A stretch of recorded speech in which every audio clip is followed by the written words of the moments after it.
Assalamualaikum warahmatullahi wabarakatuh.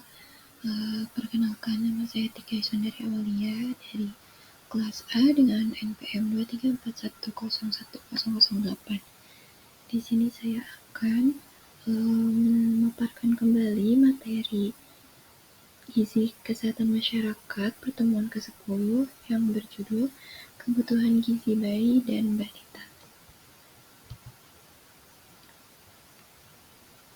Di sini mengapa gizi penting bagi bayi dan balita? Perlu dipahami terlebih dahulu bahwa bayi dan balita itu berbeda. Nah, bayi ini adalah anak berusia 0 sampai 11 bulan, sedangkan balita adalah anak umur 12 sampai 59 bulan. Nah, pada periode ini terjadi yang pertama itu ada periode emas atau pertumbuhan atau window of opportunity, itu terjadi pada 1000 pertama kehidupan yang dimulai dari masa janin dalam kandungan hingga usia 2 tahun. Lalu yang kedua ada fase pertumbuhan yang lebih cepat dari keadaan normal yang disebut dengan growth spurt. Nah, growth spurt ini pada bayi ini berbeda-beda waktunya, namun umumnya itu terjadi pada umur 7 sampai 10 hari, 2 sampai 3 minggu, 4 sampai 6 minggu, 3 bulan, 4 bulan, dan 6 bulan. Nah, pada fase ini sering ditandai dengan bayi yang sering rewel, pola tidurnya berubah, dan intensitas menyusu yang lebih lama atau lebih sering. Lalu yang terakhir itu ada gizi yang memadai digunakan untuk pertumbuhan otak, perkembangan kognitif, dan juga menjaga kesehatan bayi. Lalu selanjutnya ada key message atau pesan kunci. Yang pertama itu ada melakukan inisiasi menyusu dini atau IMD secara segera setelah bayi dilahirkan. Yang kedua, kebutuhan gizi bayi dapat dipenuhi dengan memberikan ASI saja hingga usia 6 bulan. Dan yang terakhir, beri makanan pendamping ASI atau MPASI dari makanan keluarga berbahan pangan lokal mulai bayi berusia 6 bulan hingga 2 tahun. Lalu selanjutnya ada IMD atau inisiasi menyusui dini. Nah, IMD ini adalah proses menyusui yang dimulai segera yang dilakukan oleh bayi selama paling singkat 1 jam setelah kelahiran. Nah, IMD ini dilakukan dengan cara meletakkan bayi secara tengkurap di dada atau perut ibu sehingga kulit bayi ini melekat pada kulit ibu. Nah, IMD ini memberikan kesempatan bayi agar mencari puting susu ibu dan menyusu sendiri. Lalu selanjutnya ada manfaat IMD. Yang pertama itu ada mencegah terjadinya hipotermia. Nah, adanya skin-to-skin kontak antar bayi dan ibu ini menyebabkan suhu tubuh bayi menjadi stabil dan juga hangat. Yang kedua, kunci keberhasilan ASI eksklusif. Nah, bayi yang berhasil melakukan IMD ini memiliki kemampuan menyusu yang efektif dan lebih cepat. Yang ketiga, menurunkan risiko kematian balita.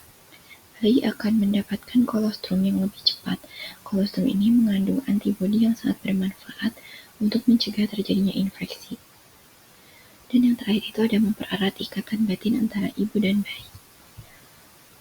Lalu selanjutnya ASI eksklusif. Nah, ASI eksklusif ini ASI yang diberikan kepada bayi sejak dilahirkan selama 6 bulan tanpa menambah dan atau mengganti dengan makanan atau minuman lain. Nah, kenapa harus 6 bulan? Karena sistem imun bayi ini belum sempurna. Apabila MPASI diberikan sejak dini, maka akan membuka pintu gerbang masuknya berbagai kuman yang bisa menyebabkan terjadinya infeksi. Lalu yang kedua ini ada organ pencernaan bayi yang belum matang, sehingga membutuhkan asupan gizi yang mudah dicerna. Mengurangi risiko terkena alergi. Saat bayi berusia di bawah 6 bulan, sel-sel di sekitar usus ini belum siap mencerna kandungan dari berbagai makanan yang kompleks. Yang keempat, mencegah terjadinya obesitas. Yang kelima, mengoptimalkan pertumbuhan otak, karena ASI ini mengandung zat gizi khusus yang diperlukan otak bayi agar tumbuh secara optimal. Dan yang keenam ini, perkembangan emosi bayi. Lalu selanjutnya ada komposisi ASI. Nah, ASI ini merupakan emulsi lemak dalam larutan protein, laktosa, dan mineral. Pada 6 bulan pertama, rata-rata produksi ASI ini sekitar 780 ml per hari, dan pada 6 bulan kedua ini rata-rata produksi ASI ini 600 ml per hari.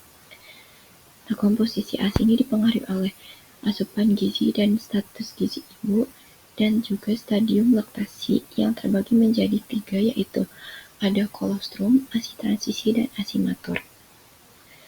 Nah, ASI kolostrum ini adalah ASI yang berwarna kuning. Warna ini berasal dari beta-karoten atau vitamin yang berasal dari tumbuhan. Nah, volume kolostrum ini antara 2-20 mili dalam 3 hari pertama.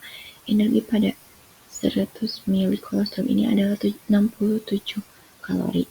Nah, pada kolostrum ini, kadar karbohidrat dengan lemak ini lebih rendah, sedangkan kadar natrium atau kalium, protein, dan protein larut lemak lainnya lebih tinggi. Lalu kaya akan vitamin larut lemak dan protein, terutama imunoglobulin A dan laktoferin. Konsentrasi laktosa dan lemak yang rendah dibanding ASI matur, dan kolostrum yang dikonsumsi bayi ini dapat memfasilitasi perkembangan flora bifido serta memfasilitasi pengeluaran mikondium atau tinja bayi yang berwarna hijau atau kehitaman. Yang kedua ini ada ASI transisi yang merupakan transisi dari kolostrum sampai menjadi ASI matur. Nah, diproduksi pada hari ke-7 atau ke-10 sampai 2 minggu pasca melahirkan. Kadar protein dan vitamin makin merendah, sedangkan karbohidrat dan lemak semakin tinggi. ASI transisi warnanya lebih kuning dan kental, tetapi dengan semakin banyaknya ASI matur yang diproduksi, maka ASI transisi ini akan terlihat seperti susu matur yang berwarna putih. Lalu selanjutnya ada ASI matur. ASI matur ini mengandung karbohidrat, protein, lemak, vitamin, dan mineral. Semua komposisi ini dibutuhkan baik untuk pertumbuhan dan perkembangannya. ASI matur adalah kombinasi dari formula milk dan hen milk. Nah, ASI matur ini menghasilkan energi 75 kalori per 100 ml. Nah, selanjutnya ada hal yang perlu diperhatikan ibu saat menyusui, yaitu mengenali kebiasaan bayi pada saat menyusui, memastikan bayi mendapatkan ASI formula milk dan hen milk, dan ibu juga harus mengetahui kapan bayi itu kenyang menyusui. Selanjutnya ada cara menyimpan ASI. ASI yang diperah disimpan dalam tempat bersih dan tertutup, serta diberi tanggal ASI perah, lalu menggunakan wadah BPA free, dan juga ASI perah ini bertahan selama 4 jam, dan jika disimpan di kulkas atau di chiller ini bertahan 2-3 hari, jika disimpan di freezer kulkas 1 pintu bertahan 2 minggu, dan jika disimpan di freezer kulkas 2 pintu ini dapat bertahan 3-6 bulan. Lalu selanjutnya ada cara mencairkan ASI yang dibekukan. Yang pertama itu turunkan ASI dari freezer ke kulkas atau chiller selama 12 jam. Lalu setelah itu keluarkan ASI, lalu simpan di cangkir yang berisi air hangat, lalu rendam. Dan yang ketiga ini berikan ASI menggunakan gelas atau sendok atau cangkir. Dan yang keempat, tidak disarankan menggunakan botol dot agar bayi tidak bingung nantinya dengan puting ibu atau botol dot. Lalu selanjutnya ada kebutuhan gizi bayi dan balita. Nah, kebutuhan gizi bayi dan balita ini beda. Kebutuhan gizi bayi ini dimulai dari usia 0-6 bulan yang tercukupi dengan pemberian ASI saja, sedangkan ketika berusia lebih dari 6 bulan ini bayi harus mulai diperkenalkan dengan MPASI untuk memenuhi kebutuhan gizinya. Nah, di sini ada pelibatan maturasi jaringan. Yang pertama itu ada fase awal bayi, itu di mana fase ini adalah periode kritis, terutama pada 1 tahun pertama setelah kelahiran. Yang kedua, tumbuh kembang cepat. Pada fase ini, bayi mengalami tumbuh kembang yang pesat, yang ditandai dengan berat bayi normal ini bertambah 2 kali lipat pada 4-6 bulan pertama kehidupan, dan meningkat 3 kali lipat ketika bayi berusia 1 tahun. TB ini normalnya bertambah 50% dari TB lahir. Lalu yang ketiga ini ada pemenuhan kebutuhan gizi, kebutuhan energi dan zat gizi meningkat relatif terhadap ukuran tubuh. Dan yang terakhir ini fase berikutnya atau fase balita, pertumbuhan cenderung stabil yang tidak sedramatis pada periode sebelumnya. Nah, selanjutnya ada pemberian makan bayi dan anak atau PMBA. Prinsip PMBA yang baik ini adalah inisiasi menyusui dini atau IMD, menyusui eksklusif sampai 6 bulan, pemberian MPASI mulai dari 6 bulan, dan melanjutkan ASI sampai usia 6 bulan. Lalu selanjutnya ada 4 syarat pemberian ASI. Yang pertama itu tepat waktu, diberikan saat ASI saja tidak membutuhkan kebutuhan gizi bayi.